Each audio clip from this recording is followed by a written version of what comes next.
furaleysta la yidhi xoolo iyo caruur iyo wax walba waa helaysaan hadda waa astaghfir allah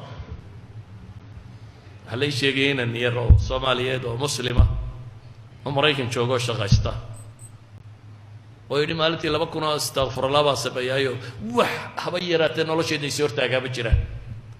hooyaday baan maalintii dambe oo dukaan haysato waxaan ku yidhi hooyo haddaad laftaada astaghfir allah badiso dukaanka uu camirmaya islaantiina way samaysay dukaankeedu baaba camirmay kuwa kale la dhaafaa waxaan uga jeedaa marka waxa layna baraya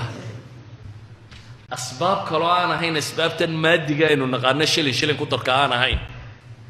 oo nolosha wax ka bedeshaa inay jirto oo ah rabbu samaawaati inuu labadaba isaga qaanuunkan dhigay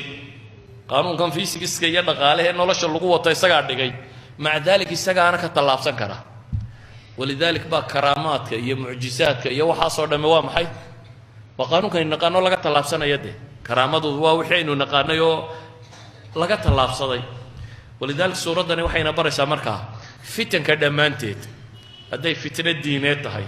iyo haday mid maaltay iyo haday mid cilmi tahay iyo haday mid sulta tahayba in laga talaabsan karo hadaad suuradani manhajkeeda fahamtid oo ah qofka suuradan akhriya adaa lahu nuurun balayri نور بالله إفيا وبين الجمعة والجمعة وكيف سكر بالله إفيا وحين لنا سورة تاني وحي بريسا قفك مسلم كا نلش وحين لنا وح لقبقه وحين لنا مشكلات كأهرية هذا وحين لنا هاي مجدية وقلق بيلاده وحي سورة تاني كبريسا سكينة ده حسلوني ده يطمانين ده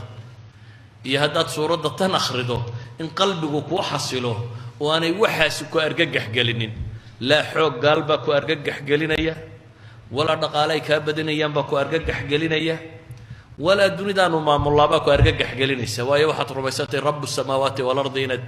كحرنتها وكتحنتي ولذلك أيها الأحبة هذين سنة سورة كورما رنتي وح بدن بين شيء كان